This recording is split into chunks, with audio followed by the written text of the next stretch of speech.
बोलने का तरीका कुछ और हो, वो इसी सिस्टम के पार्ट हों, मगर वो जनता के बीच ज्यादा बदनाम अभी नहीं हुए हैं।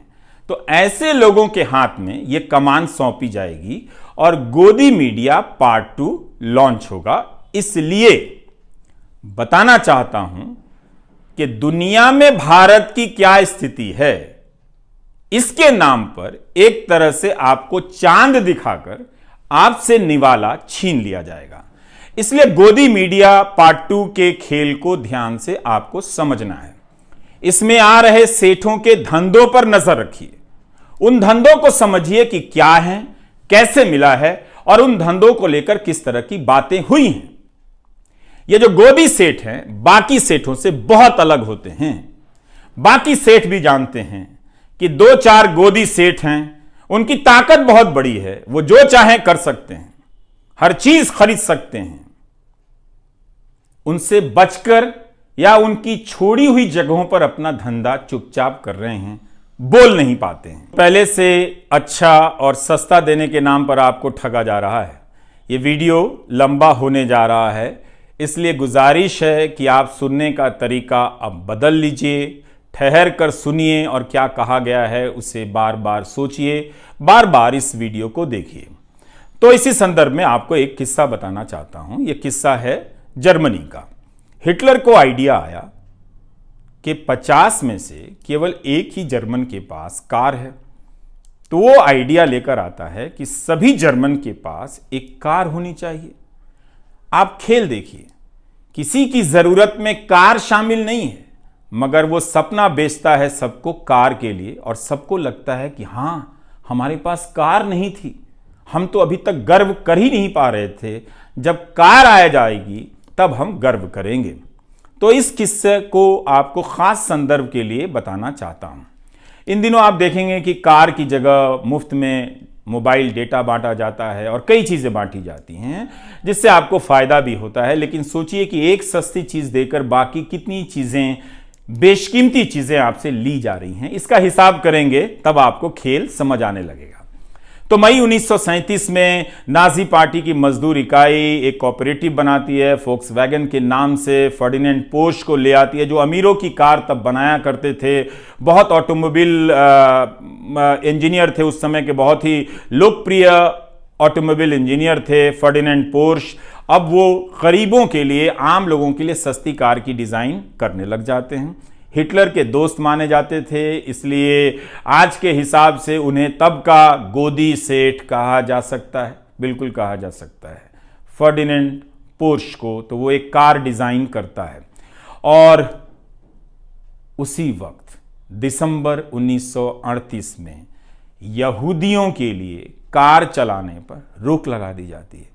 एक तरफ जनता सस्ती कार मिलने के सपने में खोई हुई है, दूसरी तरफ उसी जनता के एक बड़े हिस्से के कार चलाने पर रोक लगाई जाती है और उसे गैस चैम्बर में भेजा जाने लगता है।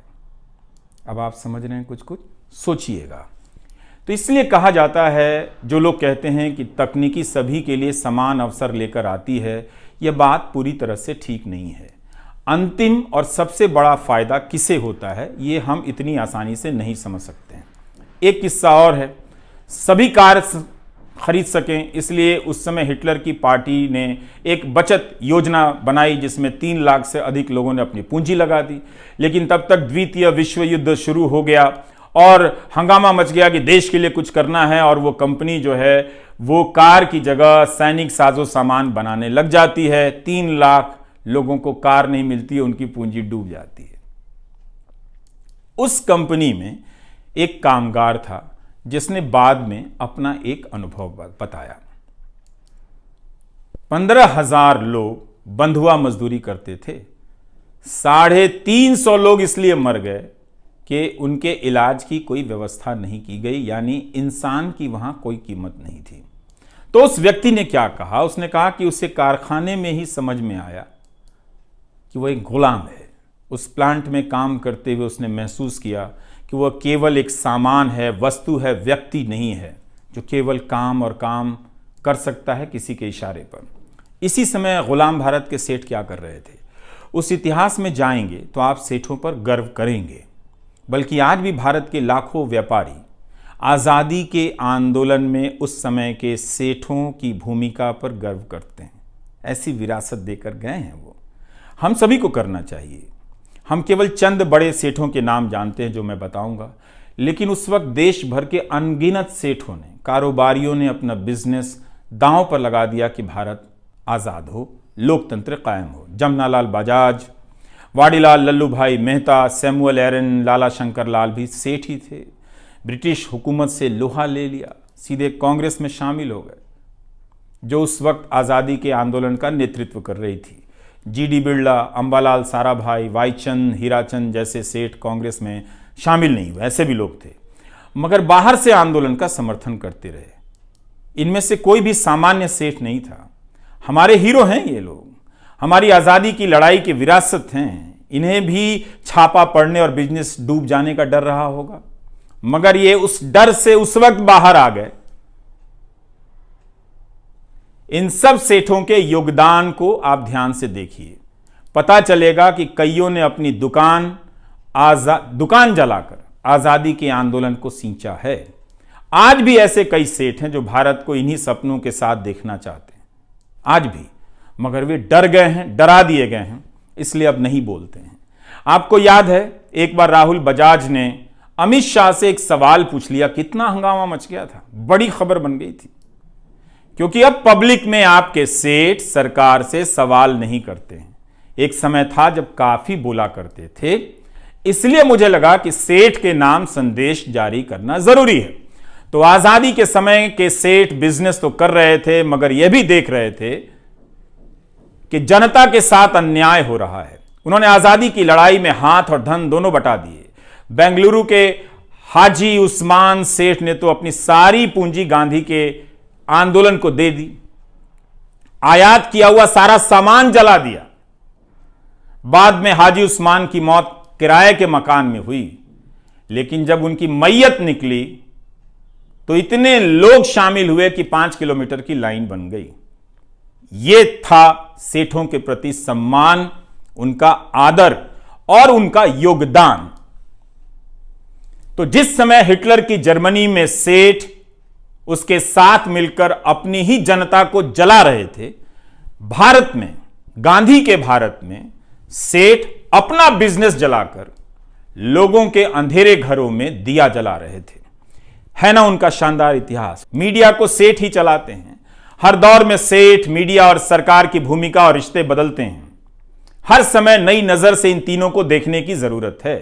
जब सारा मीडिया 2-4 सेठों के हाथ में चला जाएगा, तब अभिव्यक्ति का मैदान छोटा हो जाएगा। कई लोग इस खेल की तुलना हर तरह के सेठ से करते हैं, मगर यह खेल इतना सरल नहीं है। पिछले 8 साल में कई नए मीडिया संस्थान आए, जैसे caravan, wire, news laundry, scroll, article 14। यह भी मीडिया का काम करते हैं। क्या गोदी सेठ इनकी मदद कर सकता है? इनमें निवेश कर सकता है? नहीं, क्योंकि ये सरकार से सवाल करते हैं, झूठ का पर्दाफाश करते हैं। इसलिए गोदी सेठ का निवेश केवल धंधे के उसूल की तरह किया जाने वाला निवेश नहीं है। आप बेहतर तरीके से जानते हैं कि गोदी सेठ क्यों गोदी सेठ है। आप ही बेहतर बता सकते हैं कि यह सेठ किसका है, मतलब खुद बना है या किसी का एजेंट है।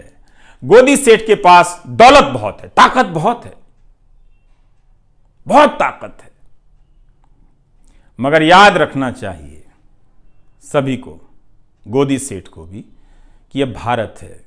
इसकी महान जनता को कोई गोदी सेठ चवन्नी ना समझे, उसके स्वाभिमान से ना खेले, वरना वो अपनी जेब से केवल एक एक चवन्नी निकाल कर रख देगी तो दौलत का ऐसा पहाड़ बन जाएगा और उसके सामने सेठ की सारी दौलत चवन्नी हो जाएगी। महान भारत की महान जनता का सामर्थ्य दुनिया के किसी भी नंबर के 2 नंबरी सेठ से बड़ा है, किसी भी नंबर के 2 नंबरी सेठ से बड़ा है। सेठ के नाम संदेश इसी मकसद के लिए है, बताने के लिए। पूरी दुनिया में देखिए, केवल भारत में नहीं है।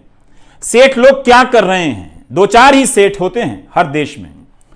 वो पूंजी को अपने नियंत्रण में कर लेते हैं, सारी पूंजी उनके पास होती है। ऐसे सेठ राजनीति की गोद में होते हैं और राजनीति इनकी गोद में होती है। विकास विकास की राजनीति के नाम पर ऐसे सेठ आपके लिए नौकरी का सपना पैदा करते हैं कुछ समय के लिए, कुछ को रोजगार देते भी हैं, फिर उस नौकरी के नाम पर जंगल, जमीन, आसमान तक पर अपना कब्जा जमा लेते हैं। आप देखेंगे कि इस काम में 2 ही 3 सेठ होते हैं, ज्यादा से ज्यादा 10 होते हैं। किसी भी देश में देखिए, केवल भारत में नहीं है। इनका मकसद रोजगार और देश के लिए धन पैदा करना नहीं होता, अपने नेता के लिए जनता को निर्धन करना होता है, ताकि उस जनता को मुफ्त में 2-4 चीजें देकर एहसान किया जाए, जताने की कोशिश हो कि आपको हम दे रहे हैं, लेकिन आप गिनिए कि आपसे कितना वो ले रहे हैं। तो इस काम में हर देश में 2 ही 4 बड़े गोदी सेठ होते हैं जो हर तरह का मीडिया खरीद लेते हैं और बाद में जनता को खत्म कर देते हैं। मुमकिन है गोदी सेठ के यहां काम करने के लिए पत्रकारों की लाइन लग जाएगी। नौकरी है, मजबूरी है, यह बिल्कुल समझता हूं मैं। नौकरी ठुकरा देना सबके लिए मुमकिन नहीं है, लेकिन यह बात आपके भीतर साफ होनी चाहिए कि यह पत्रकारिता नहीं है। मैं ये अपराध बोध आप पर नहीं डालना चाहता, आपकी मजबूरियों को समझता हूं। मैं ये बात पत्रकारों से कह रहा हूं। फिर भी मैं कहना चाहता हूं कि याद रखिएगा, आप एक खतरनाक गोदी सेठों के यहां काम कर रहे हैं। ये बात आप याद रखिएगा। इसलिए जनता से कहता हूं कि आप गोदी मीडिया देखना बंद कर दें, ताकि गोदी चैनलों के पत्रकारों को आजादी मिल जाए। जनता का दबाव बढ़ेगा तो पत्रकारों को अच्छा काम करने का मौका मिल सकता है। इसके बाद भी गोदी सेठ के पत्रकार अगर वो नौकरी ना छोड़ पाए, उनके यहां नौकरी करने के लालच से अपने आप को ना रोक पाए, तो एक बेहद आसान रास्ता बताता हूं। जब वे दफ्तर से घर लौट कर आए तो अपने बच्चों से, पत्नी से, परिवार के सदस्यों से और रिश्तेदारों से उनके कान में कह दें कि भारत में पत्रकारिता खत्म कर दी गई है, ये लोकतंत्र नहीं है। जो खबर बताई जानी चाहिए वो खबर नहीं बताई जाती।